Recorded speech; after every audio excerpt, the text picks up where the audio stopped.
அக்கா, என் தங்கச்சி நாய் கடிச்சுச்சு. அது மேல கேஸ் போடலாமா? ஏதே கேஸ் போறியா? முதல்ல ஊசிய போடுறா. கேஸ் போட்டா உனக்கு தான்ப்பா செலவு. அது யாரு நாயின்னு பார்த்து அவங்க கிட்ட 500 ரூபாய் வாங்கிட்டு ஹாஸ்பிட்டல் கூட்டு போ. யோ, நாய் கடிச்சது அவன் தங்கச்சிய, வலி அவனுக்கு தான் தெரியும். 500 ரூபாய்லாம் பத்தாதியா? 5000 ரூபாய் புடிங்கிட்டு விடுப்பா. சரிக்கா. யாரு நாய்ப்பா? உங்க நாய் தான். 5000 ரூபாய் கொடுங்க.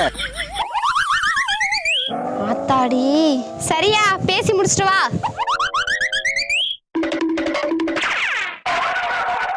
500 ரூபாயில முடிய வேண்டியது இந்த குந்தாணி 5000 ரூபாயில இழுத்துட்டு போற பாத்தியா?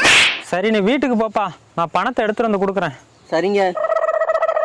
உனக்கு ஏதோ 5000 ரூபாய்? உங்களுக்கு இந்த மாசம் அரிசி வாங்க வச்சிருந்த காசு தான். உன் இடுப்புல இடி இறங்க. அவன் தங்கச்சிய நாய் கடிச்சதுக்கு உன் பொண்டாட்டி 5000 ரூபாயை ஏத்தி விட்டதுக்கு நாங்க என்னடா பண்ணுவோம்?